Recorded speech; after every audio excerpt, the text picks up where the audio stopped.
Sir, वकील साहब के बहन के अलावा घर में और कोई नहीं है और बहुत रो रही है। अच्छा, और केस सुसाइड का है सर। वकील साहब ने अंदर से दरवाजा बंद करके जहर खा लिया है।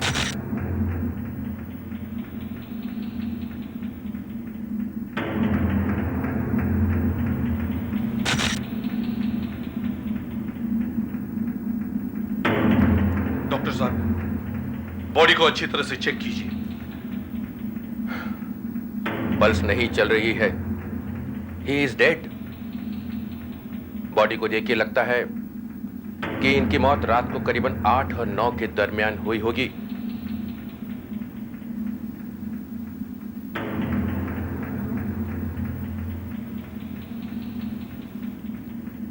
किसी भी चीज को जरा ध्यान से हाथ लगाना।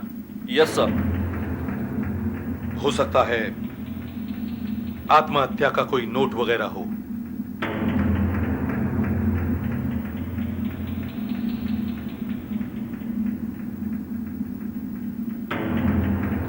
मुंह से झाग निकला हुआ है। जाहिर है मौत जहर खाकर ही हुई है।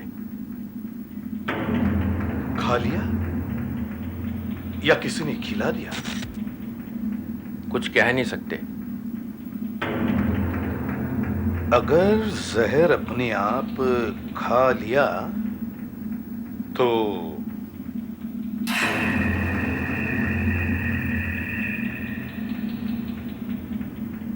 ब्लड प्रेशर कम करने की दवाई? ब्लड प्रेशर के मरीजों को अक्सर डिप्रेशन हो जाता है। इसमें से एक कैप्सूल खाया है?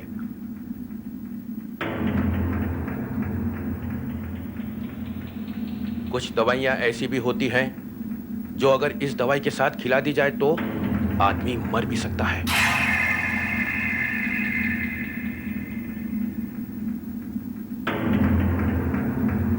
इसका मतलब किसी ने वकील साहब को पहले वो दवाई दी और फिर जब उन्होंने ये कैप्सूल खाया तो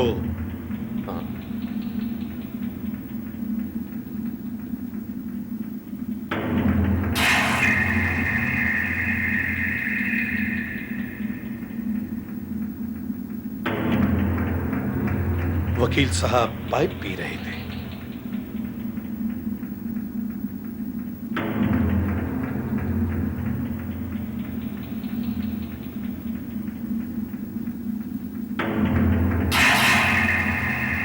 दूध आधा पिया हुआ है। कहीं वो दवाई, वो जहर इस दूध में तो नहीं? हाँ सर, इसी दूध में वो जहर मिलाया गया होगा। और सर, ऐसा कोई कागज भी तो नहीं मिला जिससे आत्महत्या के बारे में कुछ पता चल सकता? अगर वकील साहब को जहर इस दूध में दिया गया तो फिर ये ग्लास अंदर कैसे आया? दरवाजा तो अंदर से बंद था। कौन हो सकता है? कौन ला सकता है ये जहर से भरा दूध? मैं ये कैसे बता सकती हूँ? अगर आप नहीं बता सकती तो और कौन बता सकता है? आप ही तो उनकी देखभाल करती थी। और अगर आपने उन्हें दूध का गिलास नहीं दिया तो क्या आसमान से टपक पड़ा?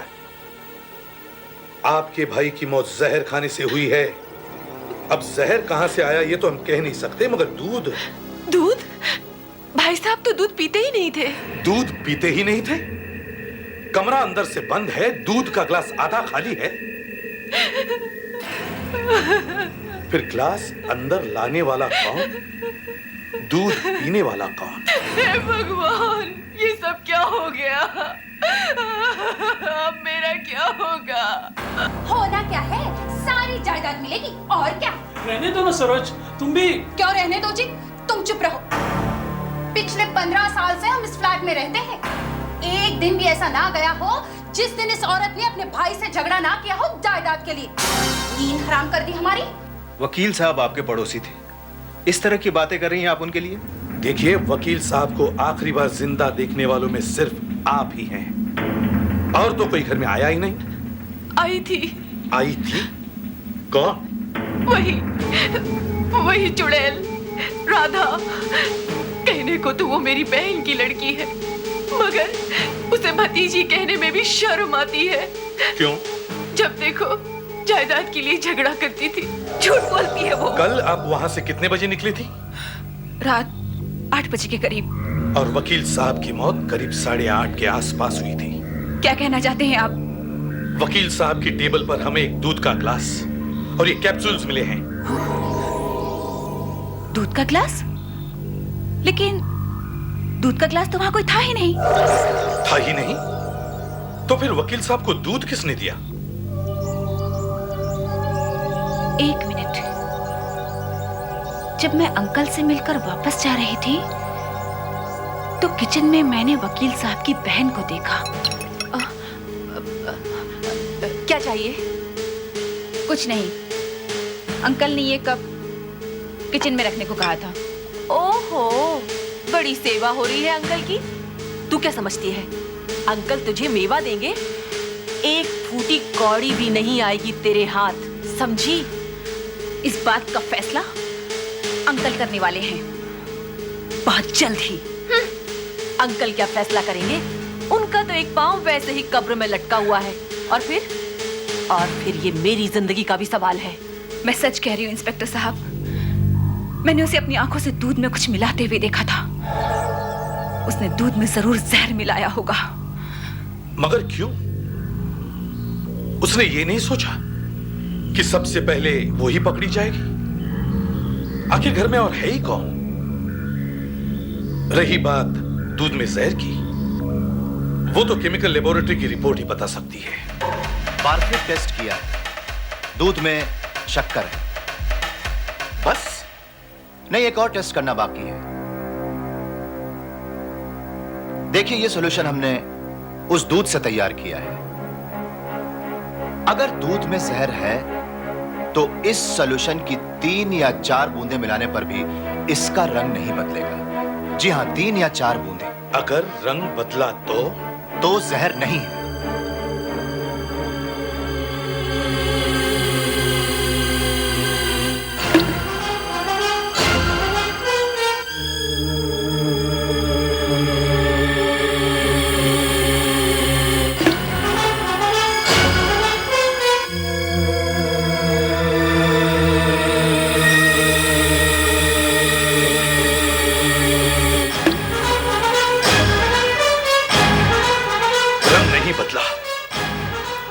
दूध में जहर है, जिसे पीते ही वकील साहब की मौत हो गई। जरा रुकिए, मैं चौथी बूंद गिरा के देखता हूं।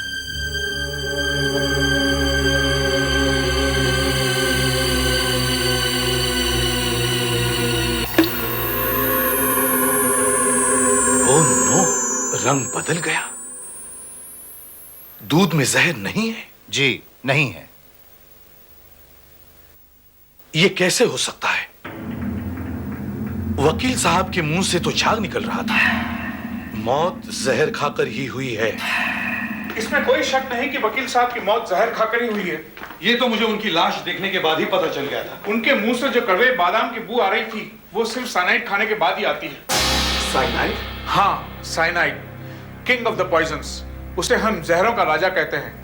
वो इतना खतरनाक है कि जिससे बॉडी का पोस्टमार्टम करने वाले डॉक्टर को भी खतरा हो सकता है। वकील साहब की मौत कितने बजे हुई होगी? वकील साहब की मौत कोई रात को 8:30 बजे के करीब हुई है। 8:30 बजे के करीब? जी हाँ। मतलब राधा के वहां से जाने के बाद? यानी मेरा अंदाजा सही था। एक बात और, वकील साहब की इन 2 उंगलियों पर से मुझे थोड़ा सा साइनाइड बरामद हुआ है। कहां से आ सकता है ये जहर? कहीं से भी आ सकता है। In fact be careful. आप जब कमरे की तलाशी लेंगे, आपको सावधानी बरतनी होगी। और वकील साहब ने जो ब्लड प्रेशर कम करने की दवाई खाई थी, जहर उस दवा के साथ भी अंदर जा सकता है। इस केस ने बहुत उलझा दिया है मुझे। कमरा अंदर से बंद। वकील साहब अगर आत्महत्या करना ही चाहते थे तो वो कोई घरेलू जहर भी ले सकते थे, लेकिन साइनाइड? कैसे हुई वकील साहब की मौत? ये रिमोट कंट्रोल से हुआ है सर, रिमोट कंट्रोल से। जैसे दूर से रिमोट का बटन दबाने से टीवी ऑन होता है, टीवी ऑफ होता है वैसे ही दूर से रिमोट का बटन दबाया और आदमी मर गया। बेवकूफों जैसी बातें मत करो। Sorry sir. जिस दिन रिमोट कंट्रोल से मर्डर होने लगेंगे हमारी नौकरियां चली जाएंगी और फिर कंप्यूटर का इस्तेमाल करना पड़ेगा। सर्जन को वकील साहब की उंगलियों पर साइनाइड के ट्रेसेस मिले हैं, लेकिन साइनाइड वकील साहब की उंगलियों पर लगा कैसे? वो क्या चीज हो सकती है जिस पर साइनाइड लगाकर कातिल चला गया? टेबल लैंप, कुर्सी, पाइप। आगे बोलो। पेन, पेपर, पैसा।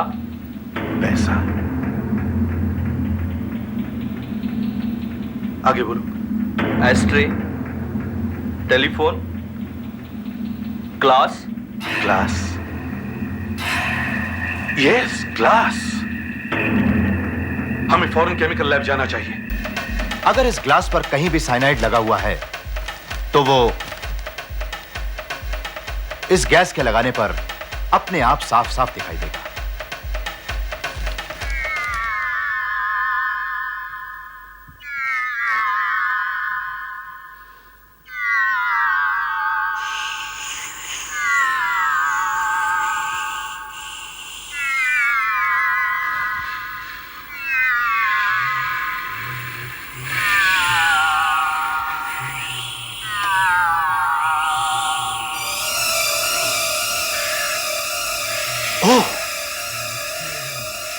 ग्लास पे साइनाइड है।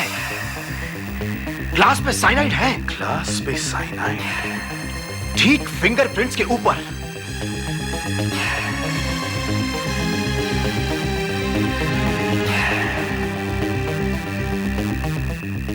यस,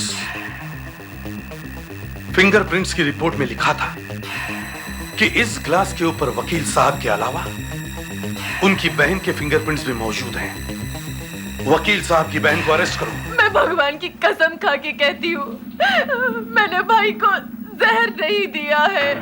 राधा ने तुम्हें अपनी आंखों से दूध में कुछ मिलाते हुए देखा था। नहीं इंस्पेक्टर साहब, मैंने दूध में सिर्फ शक्कर मिलाई थी।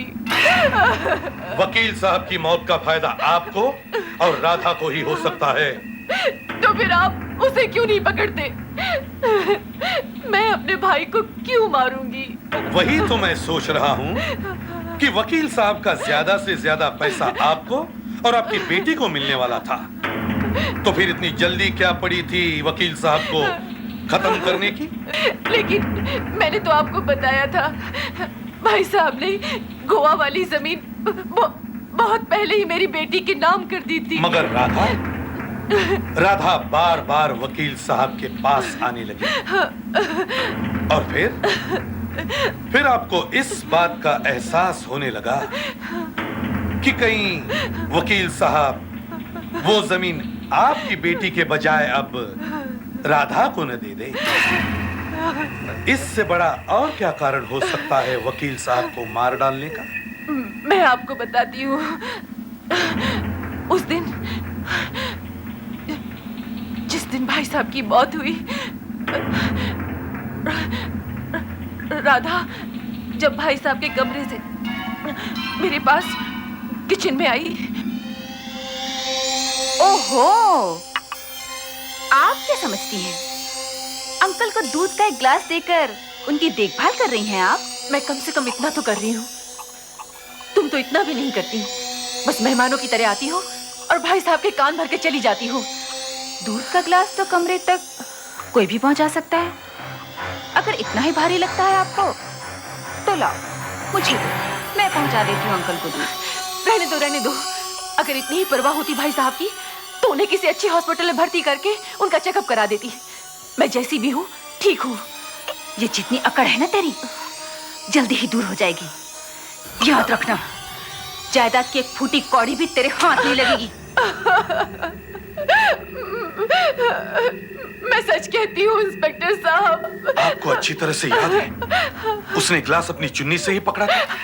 हाँ, मुझे बिल्कुल याद है। वो पीले रंग की चुन्नी थी। I see. मुमकिन है जहर उस चुन्नी के जरिए ग्लास तक पहुंचा हो।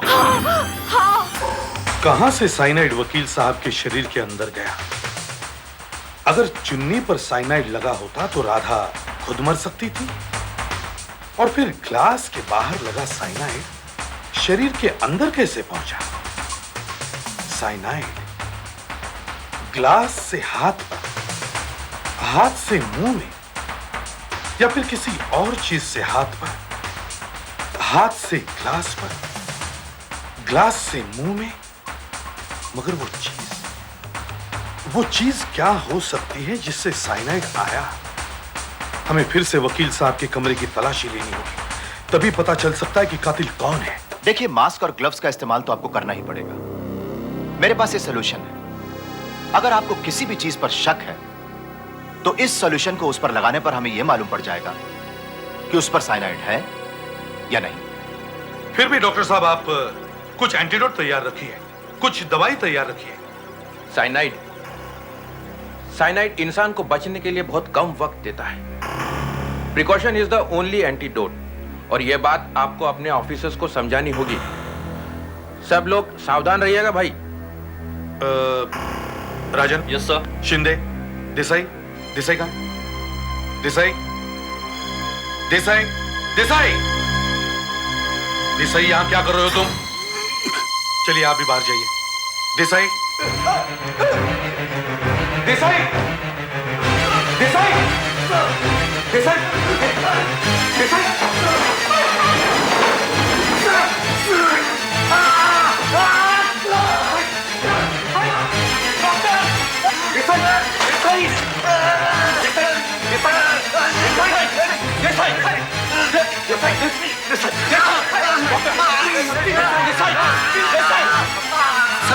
हाँ बोलो। हाँ क्या?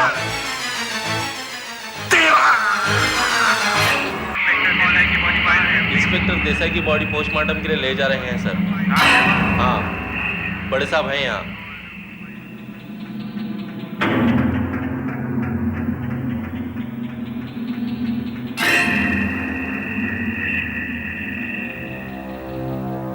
देसाई जब अंदर गया तो उसने किसी चीज को हाथ लगाया था जिस पर जहर लगा हुआ था, लेकिन जहर मुंह तक पहुंचा कैसे?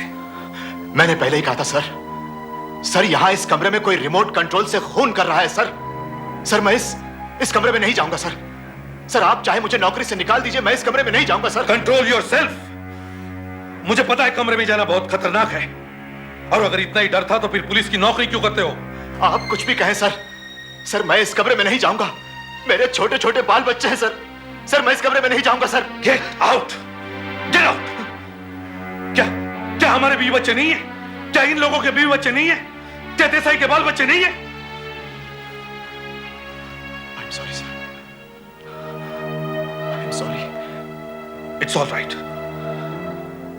जब देसाई की मौत हुई तब तुम फोटो खींच रहे थे। Yes sir.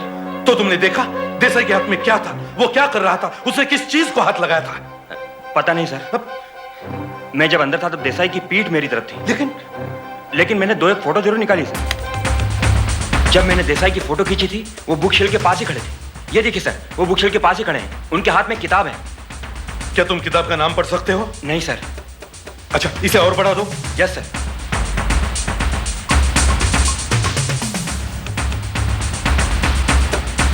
इसे प्रिंट करो। Yes sir.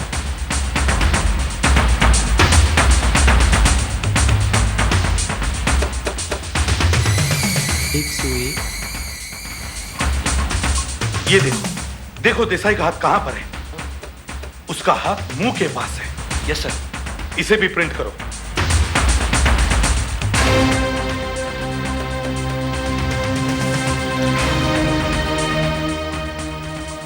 ये देखो, इस फोटो में देसाई का हाथ किताब के ऊपर है। Yes sir. और इस फोटो में देसाई का हाथ मुंह के पास है। देखो, याद करने की कोशिश करो, इन किताबों में से वो कौन सी किताब है जो वकील साहब पढ़ रहे थे? ऐसे कैसे बता सकती हूँ मैं? ये सब तो एक जैसी लगती है। याद करो राधा, याद करो, जब तुम कमरे के अंदर आई थी तब वकील साहब ने तुम्हें देखकर उस किताब का क्या किया? याद करो।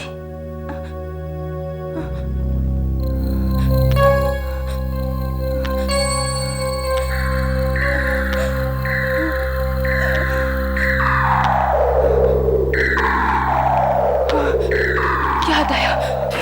कौन है? मैं हूँ अंकल, राधा। अरे आओ आओ, कैसी हो राधा? जी अच्छी हूँ। मैंने आपको डिस्टर्ब तो नहीं किया? अरे नहीं नहीं बेटी, बुढ़ापे में आदमी या तो भजन पूजन करता है या किताबें पढ़ता है। हाँ, याद आया। वो एक काली सी किताब थी, उसका लाल रंग का बॉर्डर था। ऐसी किताब थी वो। ये नहीं है वो? नहीं, उसमें सीएल लिखा था। ये? नहीं। ये? नहीं। वहां देखती हूँ।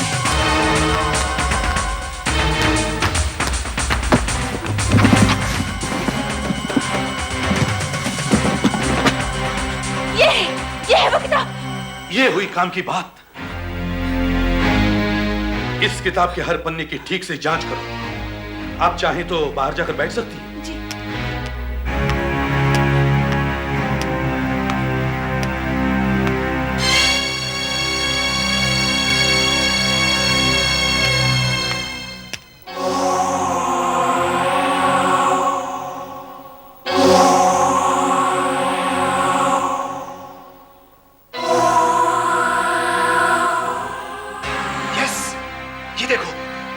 साइनाइड, इस पेज पर साइनाइड है। डिटेक्टिव देसाई मरते वक्त 13-13 कह रहा था, तो यही है वो 13वां पन्ना जिसने 2 लोगों की जान ली। सिटीजन्स लाइब्रेरी, 22 अप्रैल, यानी वकील साहब की मौत के 1 दिन पहले यह किताब इश्यू की गई है।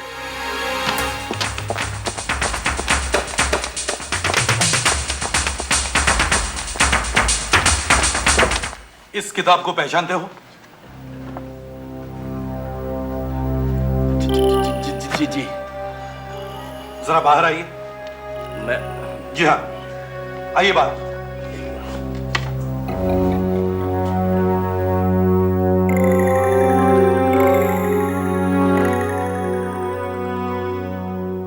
ये किताब आपके पास? बहुत जल्द पहचान लिया इस किताब को? क्योंकि कुछ दिन पहले मैंने ये किताब माथुर साहब को दी थी। कुछ दिन पहले नहीं, माथुर साहब की हत्या होने से 1 दिन पहले। हत्या? मगर मैंने तो लोगों से ये सुना था कि माथुर साहब ने खुदकुशी कर ली थी, जहर खाकर। माथुर साहब ने जहर खाया नहीं जी, उन्हें इस किताब के जरिए जहर दिया गया। इस किताब? यही है वो किताब, ये देखो। जी। इस पर लगा हुआ है जहर। जी। इस पन्ने पर लगा हुआ है साइनाइड। इसे दूर रखिए ना। और ये किताब तुमने ही माथुर साहब को दी या नहीं? दी, क्योंकि माथुर साहब को ये किताब चाहिए थी, और इसमें जहर, इसके बारे में मैं कुछ नहीं जानता हूँ। मैं कसम खा रहा हूँ, मैं सही बोल रहा हूँ, इसके बारे में मैं कुछ नहीं जानता हूँ। कब से जानते हो माथुर साहब को तुम? यही कुछ 6-7 सालों से। वो कई बार हमारे पास किताब पढ़ने आते थे या किताब ले जाते थे। इसी बहाने थोड़ी बहुत बातचीत हो जाती थी उनसे। तब तो तुमने इस बात को भी गौर से देखा होगा कि माथुर साहब किस ढंग से पन्ने पलटते थे। जी मैं कुछ समझा नहीं। सब समझ जाओगे। 22 अप्रैल को जब माथुर साहब यहाँ आए तो तुम्हारी उनसे क्या बातचीत हुई? दरअसल मैंने उन्हें फोन करके यहाँ बुलाया था। अच्छा, क्यों?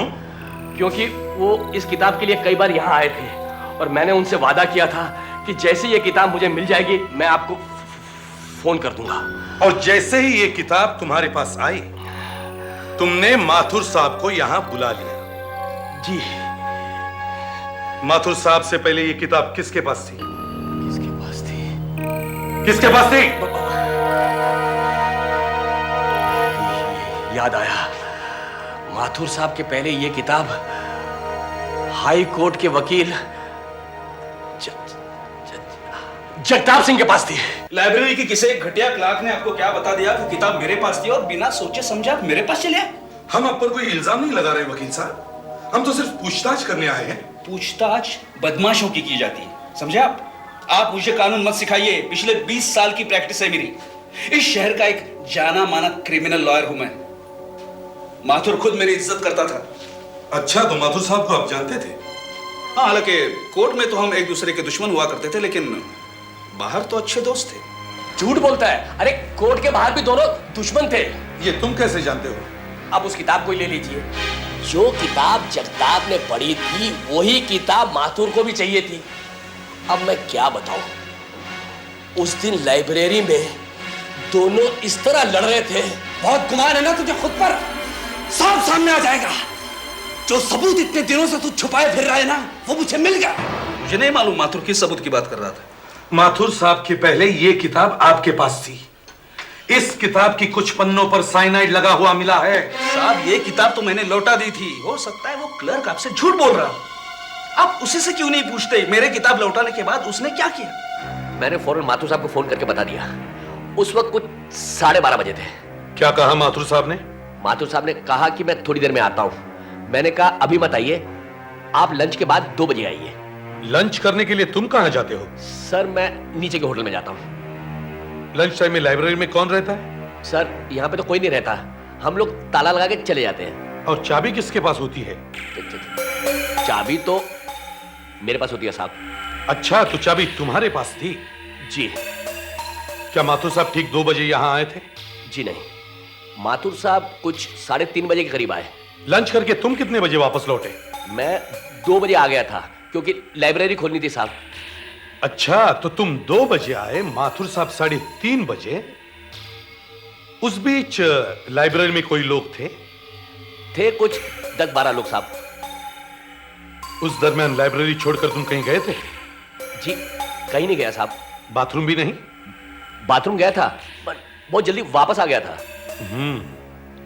जब तुम लौटे तो किताब उसी जगह पर थी? जी नहीं, ऐसा लगा किसी ने हाथ लगा दिया उस पे। किसने? मालूम नहीं, मैं उसे दूर जाते हुए देखा। कुछ काला कोट डाला हुआ था, कुछ वकील के जैसा, ऐसा कुछ लगा साहब। तलाशी का वारंट है आपके पास? चिल्लाओ मत वकील साहब, पड़ोसी जाग जाएंगे। ये खून का मामला है। अगर केस जीतने के लिए मैंने माथुर साहब का खून करवाया होता ना, तो आज की तारीख में 212 वकीलों का खून किया है मैंने। 212 केस जीते हैं मैंने। हम सबको अपनी ड्यूटी करनी ही पड़ती है वकील साहब। मुझे कटघरे में खड़ा करके कितनी बार इज्जत उतारी है आपने। तो आज आप अपनी ड्यूटी पूरी करो।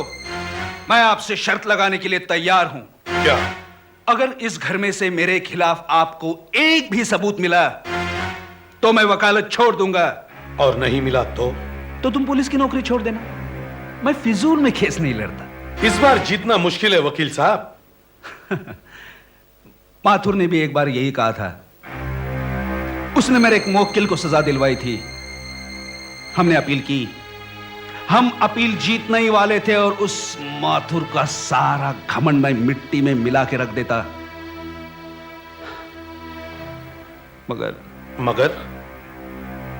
मगर अफसोस कि ऐसा हो न सका। मेरे मुवक्किल का लॉकअप में किसी से झगड़ा हो गया और लॉकअप में उसका खून हो गया। मैं ये केस उसके बीवी बच्चों के लिए और उसके गरीब भाई के लिए लड़ रहा था। उसे लैब असिस्टेंट की नौकरी से इसलिए निकाल दिया गया क्योंकि माथुर साहब ने अदालत में यह साबित करके दिखाया कि उसका भाई एक कातिल है। Lab assistant? हाँ, जाके पूछिए डीएन कॉलेज के लैब में कि अरुण सक्सेना को केमिस्ट्री लैब से क्यों निकाल दिया गया। जा रहे हैं? हाँ। शर्त हार गए? आप शर्त हार गए वकील साहब। अरुण सक्सेना को तो हमने 2-3 महीने पहले ही निकाल दिया था। क्यों? कुछ अजीब किस्म का आदमी था वो। अजीब था या इसलिए कि उसका भाई एक कातिल है? कातिल? नहीं, हमारा उसके साथ क्या लेना देना। मुझे मालूम है उसका भाई लॉकअप में मर गया था और मैंने ही तो प्रिंसिपल साहब से कंप्लेंट करी थी कि लैब से सामान चोरी हो रहा है। चोरी? हाँ, आप ये रजिस्टर देखिए ना, जिस पर सामान की सब काउंटिंग लिखी हुई है। रोज कुछ ना कुछ गायब हो जाता था। आप खुद ही देख लीजिए, देखिए। Ammonium chloride, ammonium nitrate, ferrous sulphate, potassium nitrate, potassium chloride, potassium sulphate, barium chloride, magnesium sulphate, potassium cyanide. नहीं नहीं, ये नहीं चुराया उसने। बहुत खतरनाक केमिकल है ना, इसलिए हम उसे लॉक करके रखते हैं। चाबी मेरे पास है। क्या मैं देख सकता हूं? ऑफ कोर्स, आइए। चलिए।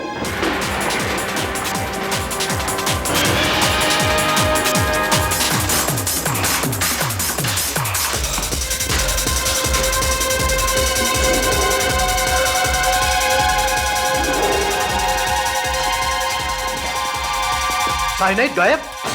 गायब? मुझे फौरन अरुण सक्सेना के घर का पता चाहिए।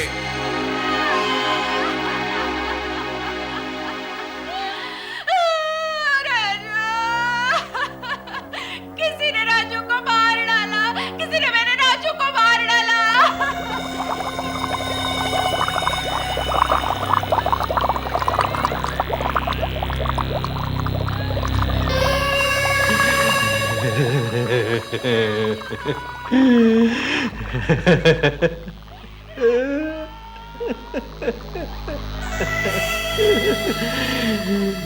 थोड़ा थोड़ा करके ही तो देता हूं। कुत्ते बिल्लियों को नहीं खिलाऊंगा तो पता कैसे चलेगा कि साइनाइड बन गया है। Cyanide, cyanide, cyanide. राजू को मार डाला, मेरे राजू को मार डाला। राजू। Page number 13। मेरे भाई को 13 नंबर के कमरे में ही बंद किया था।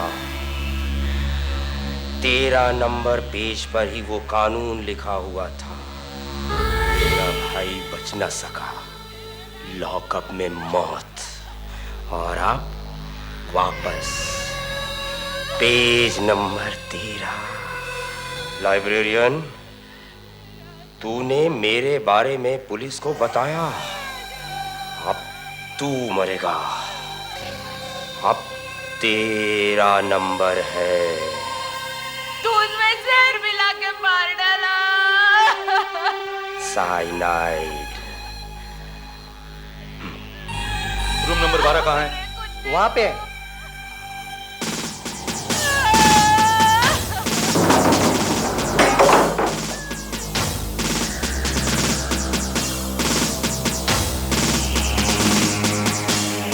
तुम बाहर जाके इंक्वायरी करो। Yes sir. क्विक।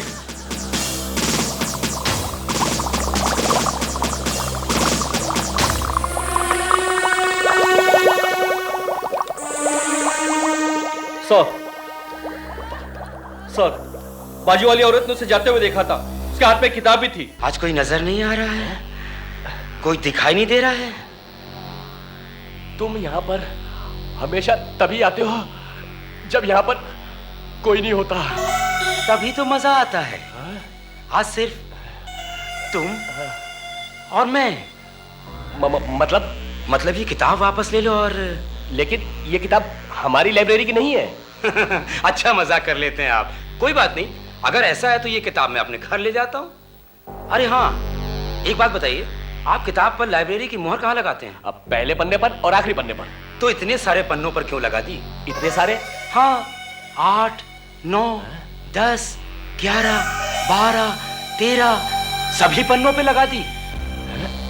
देखो, यहाँ तो नहीं है। अगला पेज देखो। जल्दी चलो वरना लाइब्रेरियन मारा जाएगा। पास पास। और देखो, यहाँ भी नहीं है। और आगे देखो।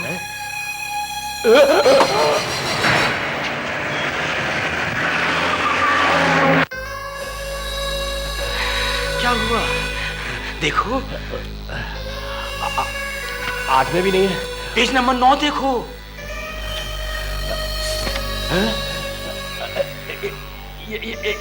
यहाँ पर स्टैम्प है। हाँ, और आगे पेज नंबर 10। पास पास। और आगे देखो।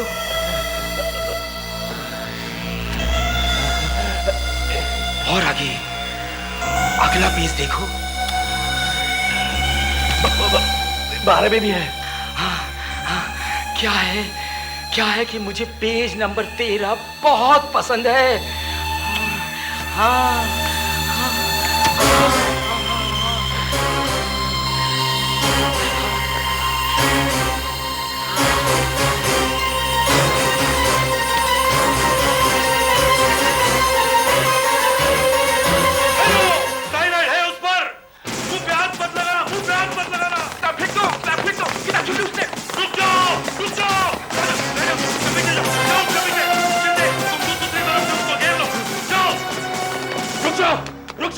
एक कदम भी आगे मत बढ़ाना, नहीं तो ये साइनाइड मैं तुम्हारे मुंह पर फेंक दूंगा।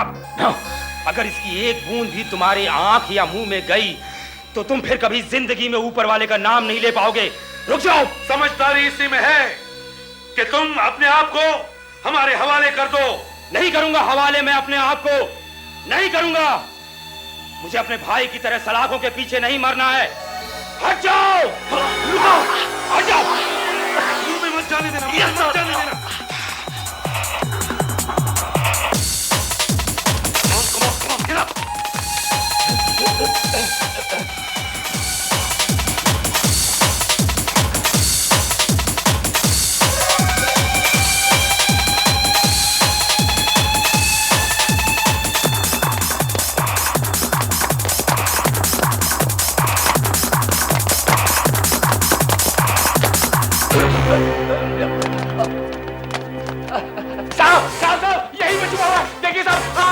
You go down. तुम इधर आओ. Yes sir. साहब ऊपर ही. साहब देखिए.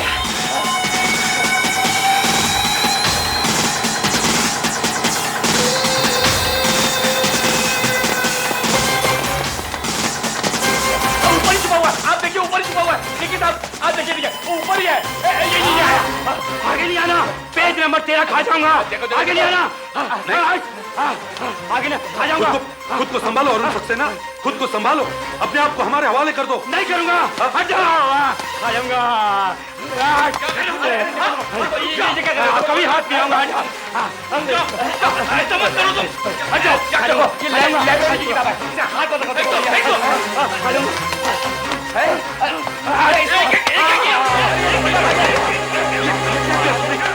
खोलो. साइनाइड का असर होने से पहले निकालो.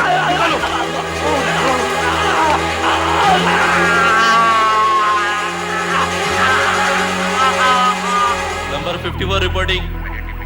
सब इंस्पेक्टर भोसले. आदमी की लाश है? हाँ, लाश है.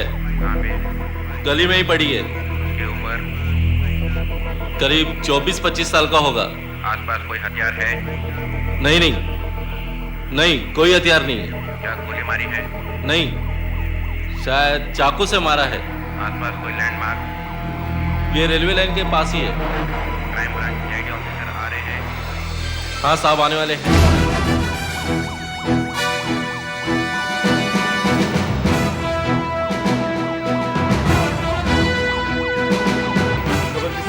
सांता क्रूज चौकी पर फोन आया था सर. और फोन करने वाले ने अपना नाम नहीं बताया. सर कितने बजे फोन आया था? करीब 10:30 बजे सर. पता चला लाश किसकी है? नहीं सर, अभी तक लाश की पूरी तरह जांच नहीं हुई सर. आप ही का इंतजार कर रहे थे. इस भीड़ में खड़े लोगों से पूछताछ की? कोई आई विटनेस? नहीं सर, कोई बोलने के लिए तैयार नहीं. और ज्यादातर लोग अभी आए हैं सर. देख रहे हो विक्रम, सब दुकानें बंद है. हाँ, सबके सब भाग गए बोरिया बिस्तर बांध के. कब तक भागेंगे? खून सूखते ही सब अपनी जगह पर वापस लौट आएंगे.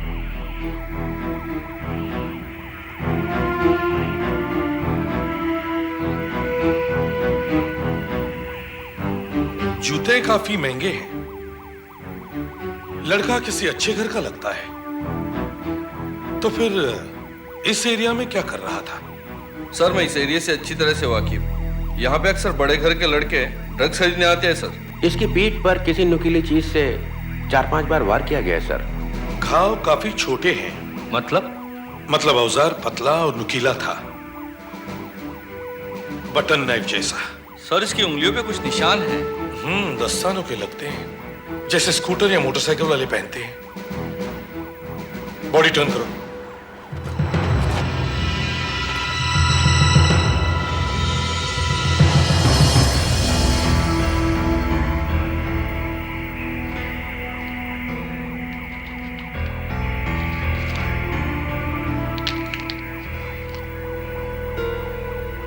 मतलब खून पैसों के लिए नहीं हुआ। लेकिन सर ये इतने पैसे लेकर इस एरिया में आया क्यों?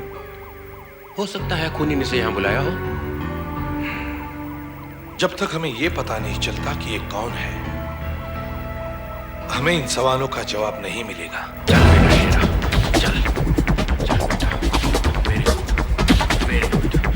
वेरी गुड बेटा, वेरी गुड, वेरी गुड, चल बेटा, चल चल चल, वेरी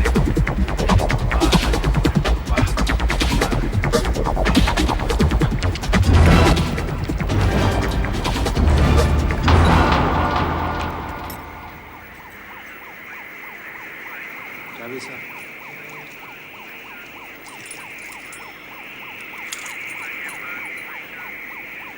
ये चाबी मोटरसाइकिल की है। वो सब ठीक है साहब, लेकिन पूरे बम्बई में लाख 1.5 लाख मोटरसाइकिल होंगी और आप एक चाबी लेकर उसके मालिक तक पहुंचना चाह रहे हो? मजाक कर रहे हो आप? देखिए, हमारा खूनी तक पहुंचने का यही एक रास्ता है। होगा, मैं क्या कर सकता हूँ? मैंने भी तो 10 जगह फोन किए, फैक्ट्री में फोन किया, कंप्यूटर पे चेक किया, और मैं क्या कर सकता हूँ? आप कहो तो चाबी लेकर मैं ये चाबी आसमान से तो नहीं टपकी, किसी न किसी दुकान से ये मोटरसाइकिल खरीदी गई है। सबको फोन किया है, सिर्फ वो खन्ना और वो नायक रह गए, छोटे मोटे डीलर से उससे कुछ नहीं होना। फोन करो। खन्ना? हाँ, मैं जोशी बोल रहा हूँ।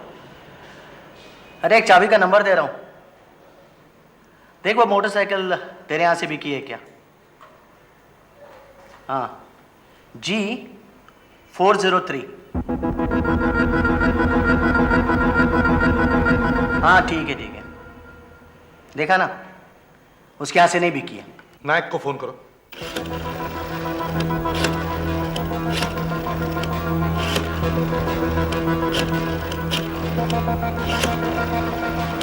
नायक, अरे यार एक चाबी का नंबर दे रहा हूँ। हाँ जोशी बोल रहा हूँ, चाबी का नंबर दे रहा हूँ, जरा देख ले वो गाड़ी तेरे यहां से बिकी है क्या? G403।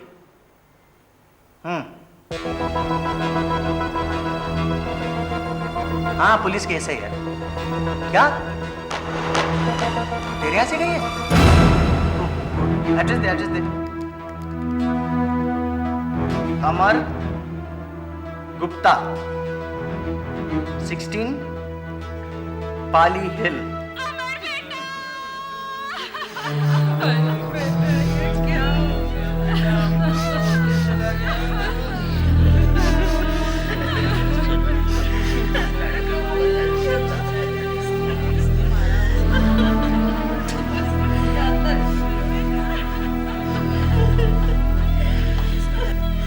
सुनिए जरा जी, अमर बाबू का कमरा कहाँ है?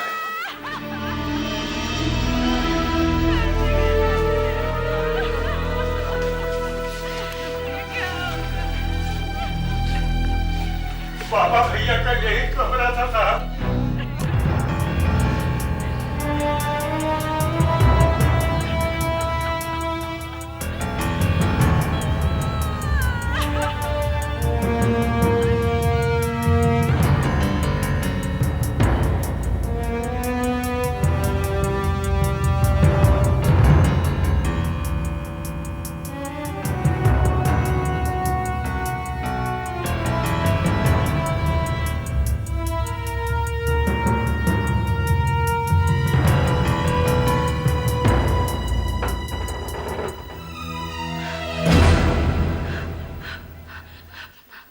ड्यूटी निभा रहे हैं आप लोग। अमर का खून हो गया और आप लोग यहाँ तलाशी ले रहे हो? यहाँ इस कमरे में? देखिए, खूनी का पता लगाने खूनी सबके सब यही बोलते हैं। खूनी मिल भी गया तो क्या? हाँ, खूनी इस ड्रॉअर में है। हाँ, ड्रॉअर में है। हटो। खूनी इस ड्रॉअर में खूनी। ये लो, देखो खूनी को देखो, ढूंढो खूनी, देखो खूनी इस ड्रॉअर में, देखो।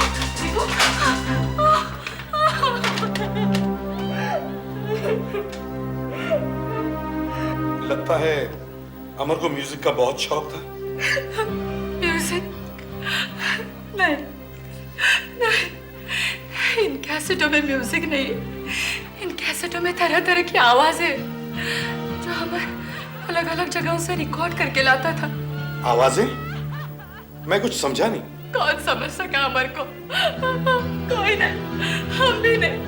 लेकिन अमर के कॉलेज के कोई दोस्त? किसी से नहीं मिलता था वो, किसी से नहीं मिलता था। इन्हें सब आवाजों की दुनिया में खोया रहता था वो। उससे गलती का नतीजा है ये। गुप्ता जी, आपकी किसी से कोई दुश्मनी? ये वक्त है ऐसे सवाल पूछने का।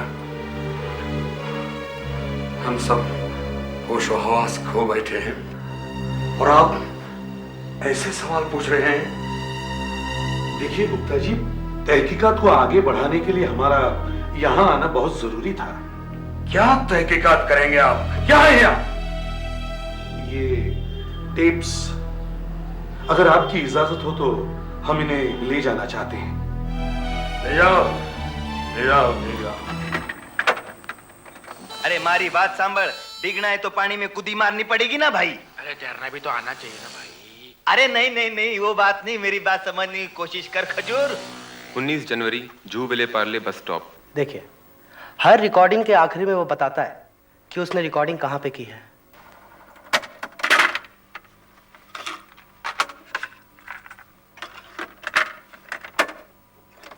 अरे भाई, अगर आप लोग हमारी बात को समझते हैं,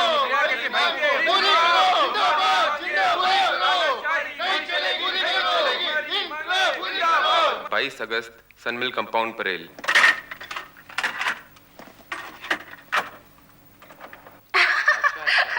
सच, तुम्हारी होने वाली बीवी पर तरस आता है मुझको। रोज सौतन से झगड़े होंगे उसके। सौतन? हाँ, ये डिब्बा जिसे तुम गले में हमेशा लटकाए घूमते हो। इसलिए तो मैंने एक ऐसी लड़की ढूंढी है जो अपनी सौतन को चुप करना अच्छी तरह से जानती है। मतलब तुम, जिसे सौतन के हर नट बोल्ट का पता है। अरे ये सब रिकॉर्ड कर रहे थे तुम? बंद करो, बंद करो। तुम्हारे डैडी ने सुन लिया तो? 21 जुलाई, सोनी। क्या हुआ? रिकॉर्डिंग करते वक्त शायद अमर का ये टेप खत्म हो गया हो। मुझे उस लड़की की बातचीत सुनकर ऐसे लगता है कि अमर की जिंदगी में उसके टेप रिकॉर्डर के अलावा और भी कोई मायने रखता था। पर उस लड़की तक पहुंचेंगे कैसे? सिर्फ सोनी नाम से तो पहुंचना नामुमकिन है सर। टेप को रिवाइंड करके फिर से चलाओ। अच्छा, ये बात है। सच, तुम्हारी होने वाली बीवी पर तरस आता है मुझको। वो ऊपर वाला टीवी कितने का है? झगड़े होंगे उसके। 14.5 हाँ, ये डिब्बा जिसे तुम गले में हमेशा लटकाए घूमते हो। इसलिए तो मैंने एक ऐसी लड़की ढूंढी है जो अपनी सौतन को चुप करना अच्छी तरह से जानती है। मतलब तुम, जिसे सौतन के हर नट बोल्ट का पता है। कोई स्टोर या इलेक्ट्रॉनिक्स की दुकान जहां ये सब चीजें मिलती है? सर, टेलीफोन डायरेक्टरी में देखो।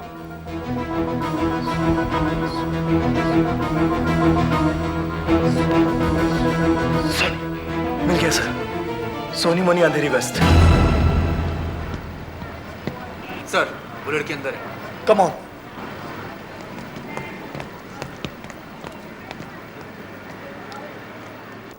CID, crime branch.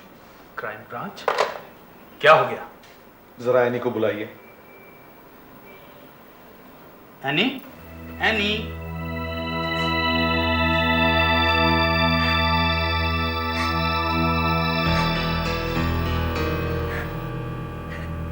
तो तुम्हें अमर के बारे में पता चल गया। अमर को कब से जानती हो? 4 साल से। अमर अपने टेप रिकॉर्डर की सर्विसिंग कराने यहाँ आता था। तब से हमारी दोस्ती हो गई। तुम उसके घर नहीं गई?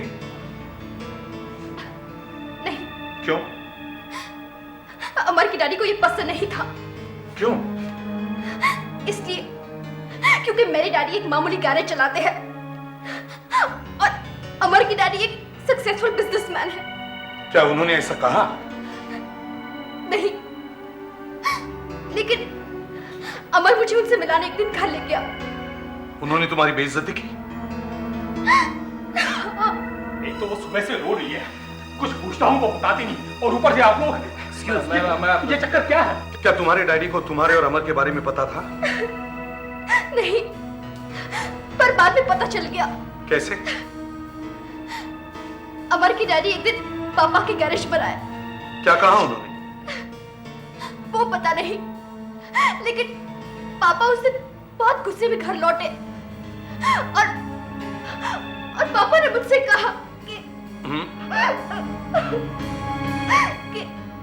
अब अमर को मिलने की कोई जरूरत नहीं। आखिरी बार कब मिले थे तुम अमर से? कल शाम को। कहाँ? मुझे अपनी एक फ्रेंड से मिलना था। अमर ने मुझे वहां छोड़ दिया और कहा कि थोड़ी देर में वापस आऊंगा। देखिए एनी सुबह से रोज आ रही है और आप कुछ बताते नहीं।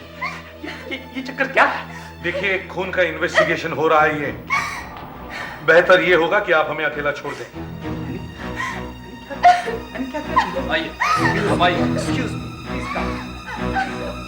तुमने उससे पूछा नहीं वो कहाँ जा रहा था? नहीं, उसने कहा कि कुछ काम था। क्या रिकॉर्डिंग? नहीं, रिकॉर्डिंग तो कर ही नहीं सकता था। क्यों? क्योंकि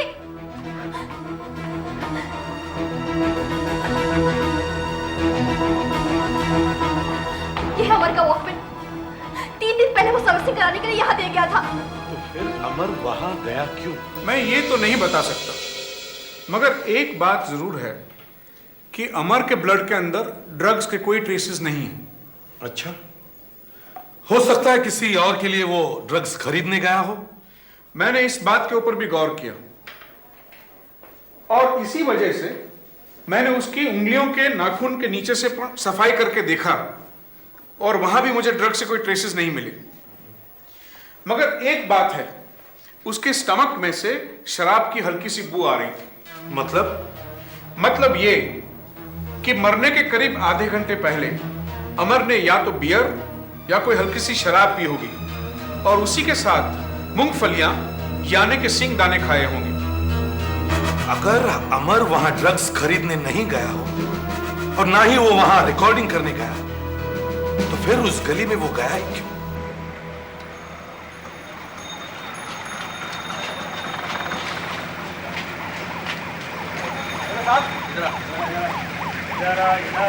बे सुनाई नहीं देता क्या बे? हैं? क्या हुआ साहब? कल रात को इधर मर्डर हुआ, तेरे को पता है ना? नहीं साहब। हाँ? नहीं? क्या बोला? साहब अपन जल्दी चला गया था साहब। अरे जल्दी चला गया था, झूठ बोलता है? देखो साहब, अपन को मारो मत साहब, अपन सच बोलते हैं साहब। अपन क्या साहब की म्युनिसिपैलिटी का टैक्स नहीं भरला था साहब, इसलिए सोचा अपन का गाड़ी उठा के ले जाएगा, इसलिए अपन जल्दी भाग गया साहब। जल्दी भागा लेकिन कुछ देख के तो भागा नहीं साहब, अपन कुछ नहीं देखा साहब, पर हाँ कुछ भी तो लफड़ा होता साहब, चिल्लम हुआ और अपन भागे साहब। अबे झूठ बोला तो तुझे मैं वड़ा पाव बना दूंगा, समझा? नहीं साहब, अपन सच बोलते हैं साहब, अपन सच बोलता है, सच बोलता है ना? सच बोलता है, बोल क्या देखा तूने? साहब कुछ दूर से कुछ भी साफ नहीं दिखाई पड़ा साहब। क्या देखा तूने? देखा साहब, देखा साहब, वो सामने की गली से भाग रहा था साहब और वो मोटरसाइकिल से टकरा गया साहब, वो दोनों गिर गए पर वो भागे साहब। इसकी मोटरसाइकिल से टकरा गया बोल साहब, वो सोमू गुजराती साहब। हाँ मेरी थी मोटरसाइकिल। मतलब कातिल को सबसे करीब से तुमने देखा है? हाँ वो मोड़ से सामने से ऐसे आया और टक्कर हो गई। लेकिन हाँ एक चीज याद रह गई। क्या? उसके चेहरे पर एक निशान था। कैसा निशान? यहाँ ऐसा निशान था साहब, लेकिन मैं जब तक उठा तब तक वो खटारा गाड़ी में बैठ के भाग गया था साहब। खटारा गाड़ी में? हाँ वो जैसे गैरेज वगैरह में होती है ना साहब। सोमू गुजराती ने कातिल को बहुत करीब से देखा है। कातिल अकेला ही था, उसके चेहरे पर एक निशान है और वो एक खटारा गाड़ी में बैठकर भागा। लड़की के बाप का एक गराज है, गराज, खटारा गाड़ी। अमर के बाप का और लड़की के बाप का झगड़ा हुआ था। झगड़ा मैंने नहीं, उसने किया। कोई मेरे ही गैरेज में आके मुझे धोसेगा तो क्या मैं खटारा गाड़ी की तरह खड़ा रहूंगा? तुम हाल में अमर को मिले थे? हाँ, मैं बुलाया था उसको इधर समझाने को। मैं बोला जब तेरे बाप को ये सब पसंद नहीं है तो काय को टेंशन लेता है? फिर अमर ने क्या कहा? अरे कहता क्या? मतलब ये कि अभी तुम उसके बाप से मिलेगा तो उसका बाप भी यही कहेगा कि उसके छोकरे को मैंने धमकाया है। पर सच बात तो यह है कि उसका बाप ही उस छोकरे का सबसे बड़ा दुश्मन है। बकवास करता है वो। अगर वो बकवास कर रहा है गुप्ता जी तो आपको इतना गुस्सा क्यों? क्या कहना चाहते हैं आप? अमर के खून के लिए मैं जिम्मेदार हूं। मैंने ये तो नहीं कहा, मैं तो सिर्फ ये जानना चाहता हूं कि आपकी उससे क्या बात हुई। वही जो एक बड़े आदमी और एक छोटे आदमी के बीच हो सकती है। आप गुस्से में थे। कचरा आदमी लड़की की शादी की बात कर रहा था। अमर जब उस लड़की को आपके पास लेकर आया तब भी तो आपने उस लड़की की बेइज्जती की। किसने कहा आपको? उसी लड़की ने। झूठ बोलती है वो। आपने ये भी कहा कि वो अमर के काबिल नहीं। हाँ, कहा था। जिस कचरे में अमर घूमता था वहां ऐसी लड़कियां तो मिलेगी उसे। गली के किसी भी लड़की को वो घर ले आता तो मैं क्या उसे बहू बना लेता अपनी? ये दौलत, ये इज्जत खैरात में नहीं मिली है मुझे। दौलत पेड़ पर नहीं लगती। लड़की के बाप को क्या बोला आपने? यही समझाया उसे, लेकिन हंसी उड़ाने लगा मेरी और अमर की। वो और उसके मैकेनिक। क्या कहा उन्होंने? दिखाने लगे अपनी औकात, धमकी देने लगे। धमकी? किसने दी? सभी तो थे, मैं किसे जानता।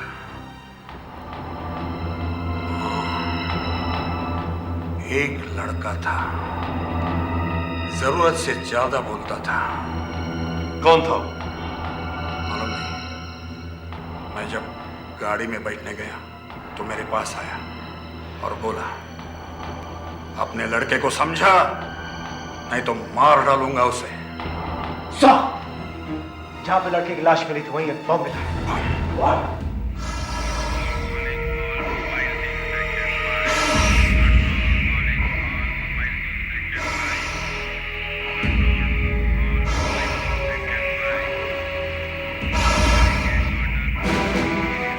कहाँ है बम? वहां है सर। लेकिन ये कैसे हो सकता है? जहां लाश मिली वहीं दूसरे दिन बम?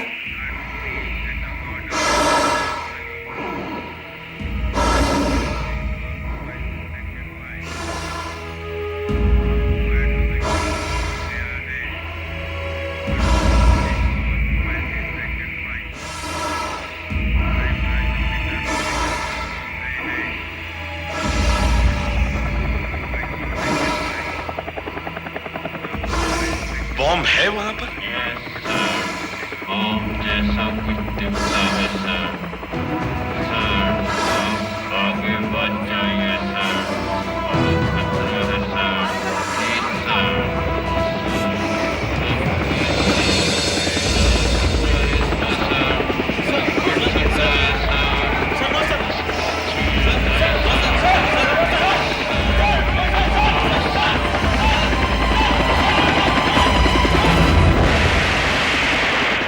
तो अमर का खून इस टेप रिकॉर्डर की वजह से हुआ, जो मोटरसाइकिल से टकराने के बाद खूनी के हाथों से छूट गया।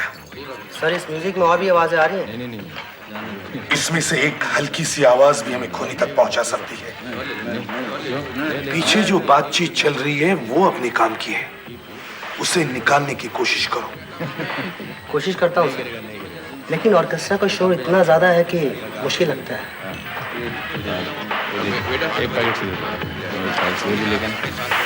डैम इट, फिर से चलाओ।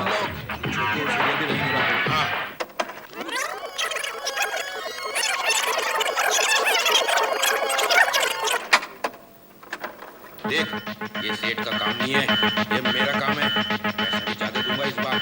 3 नंबर का ओवरलोड थोड़ा कम करो। कोई नहीं सुन रहा है कोई इधर? मैंने तुमको फायदा दिया था ना पहले भी। हाँ, गेन बढ़ा। सारा बंगला भरा हुआ है सारा बंगला। तुझे कैसे मालूम? ट्रेबल थोड़ा रिड्यूस करो। वहाँ पे वहीं खड़ा रहता हूँ, कोई नहीं रहता वहाँ पे। क्या कहा तूने? पीला बंगला? हाँ, लोहे का गेट है उसका, ग्रिल वाला। तू कितने बजे आएगा वहाँ पर? 8 बजे। वहाँ का चौकीदार 7:30 बजे खाना खाने को जाता है, फिर घुस जाएंगे हम लोग। छोटू और सूर्या भी रहेंगे ना? हाँ, 8 बजे पीला बंगला, भूलना नहीं। पीले बंगले तो इस शहर में बहुत है सर। अगर आज शाम तक हमें ये पीला बंगला नहीं मिला तो शायद ये लोग हमारी हाथ से निकल जाएंगे। मगर सर, पीले बंगले के क्लू से ढूंढना बहुत मुश्किल है। हर जगह पहुंचने का कोई ना कोई रास्ता होता ही है। अगर उस टेप रिकॉर्डर के लिए खून किया गया है तो शायद चोर चोरी ना करे, शायद वे भागे होंगे, उनकी पोल जो खुल चुकी है। इसका मतलब ये तो नहीं कि हम हाथ पर हाथ रखकर बैठे रहे। पीला बंगला। सोमू गुजराती ने उस खूनी को खटारा गाड़ी में जाते हुए देखा। खटारा गाड़ी, गराज। ऐसी गाड़ियां गराज में भी तो होती है। और अमर का बाप जब गैराज में गया था तब वहां एक मैकेनिक लड़के ने उसे धमकी दी थी। हो सकता है कातिल एक मामूली सा गैराज मैकेनिक। अरे नहीं मालूम, मेरे को नहीं मालूम साहब। गैरेज का छोकरा लोग था उस दिन, सब इधर ही पूछ लो उनसे। सब नहीं, सिर्फ एक लड़का था जिसने उस लड़के के बाप को धमकी दी। धमकी? कौन था रे? कौन था वो जिसे धमकी दिया? कौन था? सुने? कौन था? लंबू था साहब, लंबू। लंबू? अच्छा हुआ साहब मैंने उसे नौकरी से निकाल दिया। किधर है वो? वो पास के गैरेज में काम करता है, भोला के गैरेज में।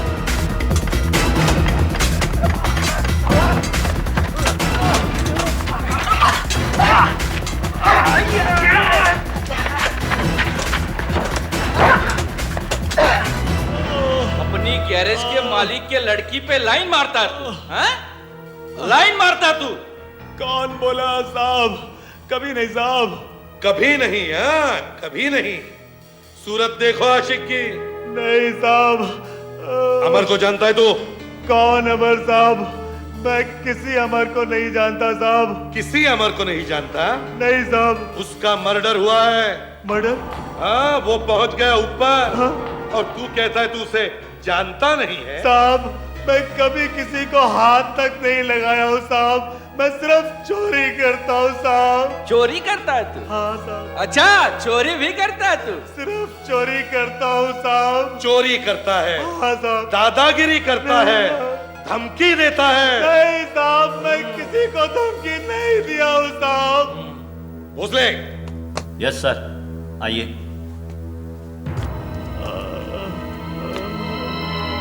पहचानते हो इन्हें? देखा तो है पर कुछ याद नहीं आ रहा है साहब। मैं याद दिलाता हूं, उस दिन मैं गैराज में आया था, तू ही था ना वहां? जोर जोर से चिल्ला रहा था। मार डाला ना उसे।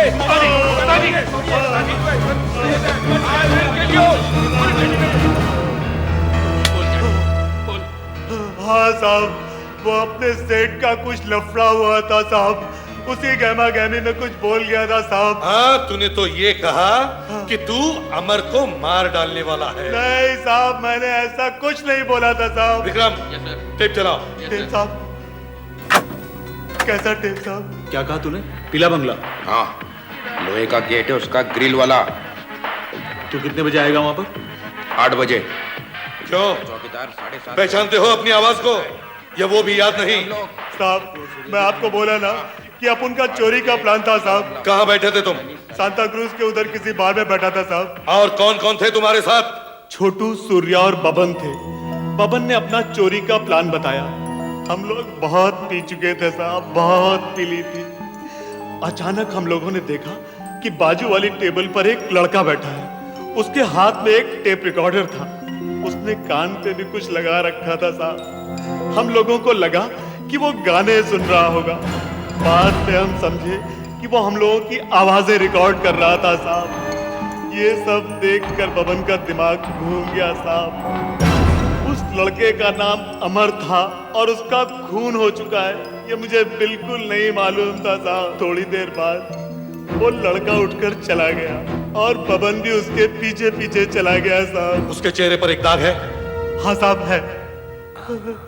कहाँ रहता है वो? साहब वो अपन को नहीं मालूम साहब। तो फिर किसे पता है? साहब वो सूर्या और छोटू को मालूम है साहब, अपन को नहीं मालूम साहब। वो पीला बंगला कहाँ है? साहब वो मैं आपको बता सकता हूँ साहब, मैं आपको वहां ले चलूंगा साहब। क्या यही है वो पीला बंगला? हाँ साहब यही है, किसी कोठारी का बंगला है, खाली रहता है साहब। तो अब तक वो आए क्यों नहीं? साहब किसी भी वक्त आ सकते हैं वो लोग। साहब ये सूर्या है साहब।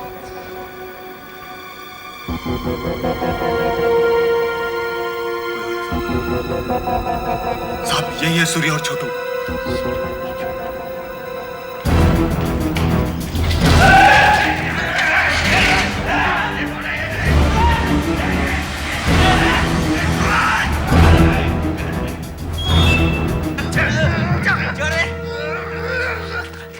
बबन कहाँ है? कहाँ है Baban?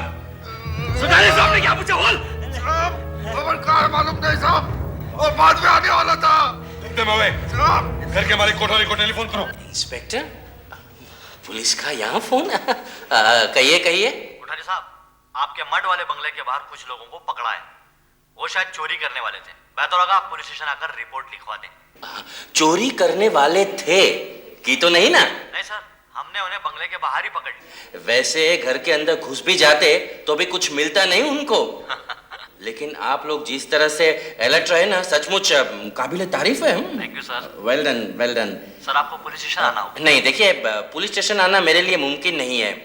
You and the matter, खत्म करो। बब्बन कहाँ रहता है? मुझे मालूम नहीं साहब, कभी उसने बताया नहीं हमको। डेंजर आदमी है साहब, एक बार पूछा उसको, इतना बड़ा चाकू दिखाया साहब मेरे को। एक साथ दारू पीते हो, चोरी करते हो, बबन कहाँ रहता है तुझे मालूम नहीं? माँ कसम नहीं मालूम साहब। नहीं मालूम? नहीं साहब। नहीं साहब नहीं, ये चोरी का प्लान उसने बनाया साहब। उसने ही हमको इधर पीला बंगले पे आने को कहा साहब, और वो खुद गायब हो गया किधर। अच्छा साहब, मुझे कसम से कुछ मालूम नहीं। झूठ बोलता है साहब, इसको मालूम है साहब। मेरे को कुछ पता नहीं साहब, मेरे को कुछ पता नहीं। चल जल्दी चल, जल्दी चल, अब हवा निकलेगी तेरी। क्या हुआ?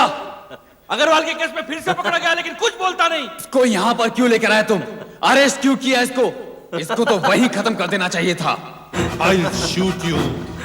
मारो सर, मारो मुझे, चला गोली। I'll shoot you. तेरे जैसा आदमी जिंदा नहीं रहना चाहिए। मारो। I'll shoot you. मारो मुझे। I'll shoot you. मारो। I'll shoot you.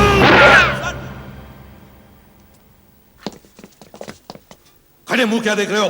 Get lost. Out. ले जाओ इसे, केस दबा दो इसका। Out.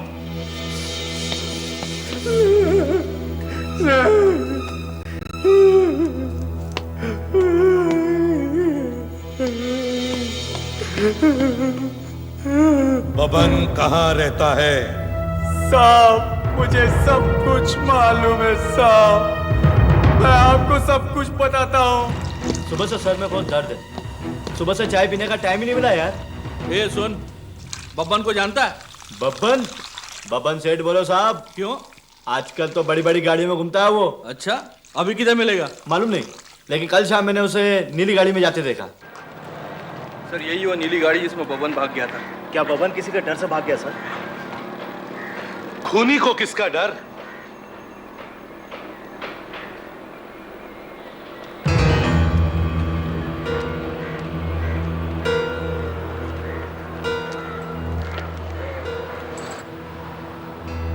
किसी दूसरी गाड़ी के टायर के निशान है। किसी ने इसका रास्ता रोका है। कौन हो सकता है बब्बन का दुश्मन? जो भी हो, शायद उससे पता चल गया कि पुलिस उसके पीछे पड़ी है। लेकिन सर, बब्बन घर से निकलकर यहाँ आया क्यों होगा? और किससे मिला होगा? कुछ पता नहीं चल रहा है सर। सारी गाड़ी की तलाशी ली गई है। तलाशी? लगता है झगड़ा हुआ होगा। बोनट खोलो।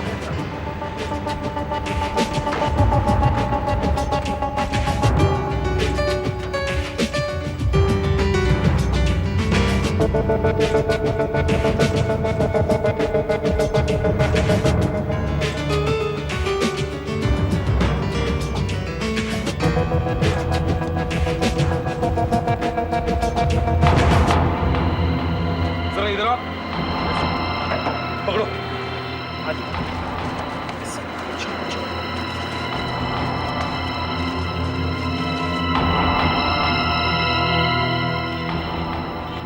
पेंटिंग, चिटनेस,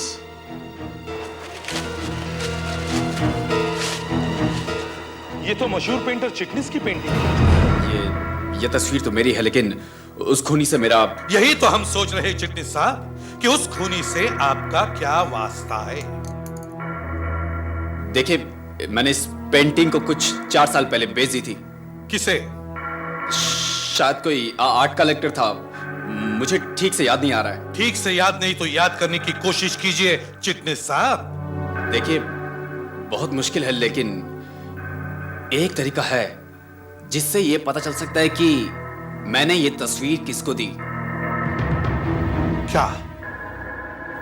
आज शाम हर साल की तरह पेंटिंग्स की नीलामी होने वाली है। मेरे ख्याल से हर पेंटिंग्स के शौकीन और आर्ट कलेक्टर्स वहां मौजूद होंगे। मुमकिन है हमारे वहां जाने से ये पता चल जाए कि ये पेंटिंग किसके पास थी। देखो, नीलामी जारी रखो। ये सीआईडी इंस्पेक्टर है, किसी खूनी की तलाश में यहाँ पर आया है।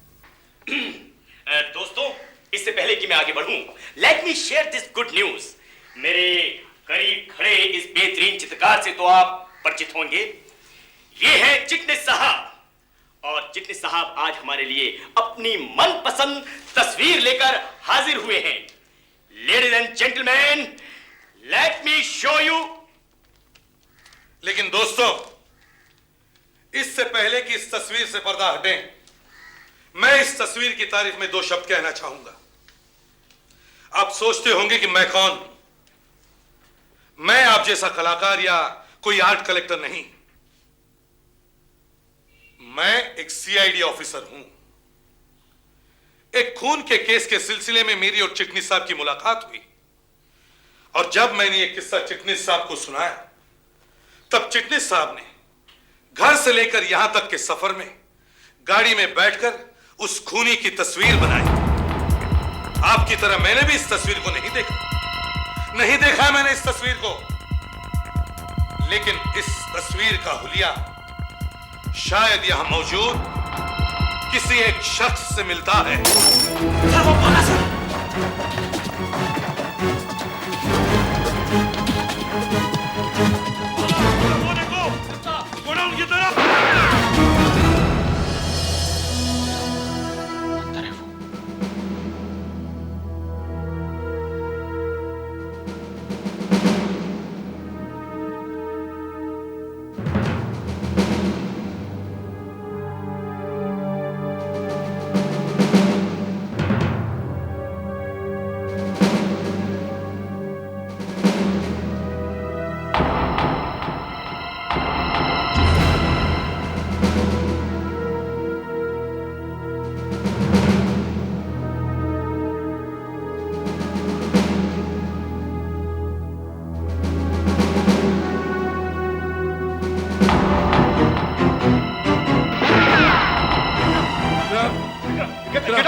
Yes, जल्दी, ये देखिए।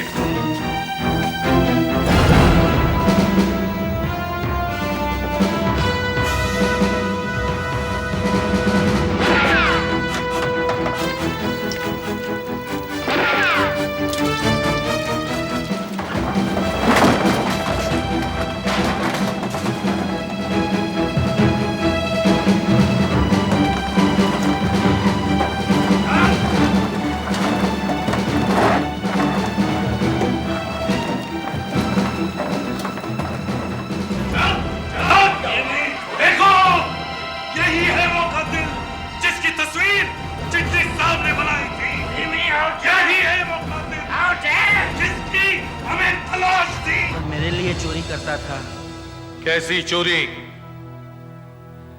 जो भी हाथ लग जाए वही। तुम्हारी और बबन की दुश्मनी कैसे हुई? कैसे हुई दुश्मनी? मेरे टुकड़ों पर पलने वाला मेरे ही घर के दरवाजे तक पहुंच गया है। कोठारी का ही घर पहुंच गया चोरी करने। किसने कहा तुमसे? और कौन जानता था मेरे मर के बंगले के बारे में? और जब मुझे पता चला मेरे बंगले के बाहर कुछ लोग पकड़े गए हैं, तब मेरा शक यकीन में बदल गया। मैं समझ गया एक घटिया चोर अपनी औकात भूल गया है। मैं पीछे लग गया,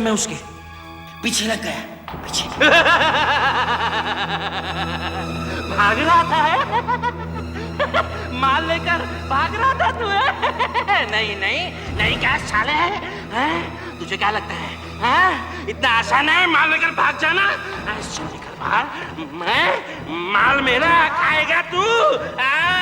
अच्छा से मैं घर ले आया। घर पर आकर बब्बर ने मुझे बताया कि वो एक खून करके भाग रहा था तब मुझे एहसास हुआ मैं खूनी को घर ले आया हूं। खूनी को घर लाकर मैंने उसे मार डाला, जान से मार डाला। मैं बपन को छोड़ देता तो वो पकड़ा जाता और वो एक ही आदमी का नाम लेता, मेरा, और मैं फंस जाता ना। और तुम्हारी झूठी इज्जत का ये नकाब उतर आता। लोग जान जाते कि इज्जतदार कोठारी एक घटिया और मामूली चोर है। और क्या चाह रहा था मेरे पास?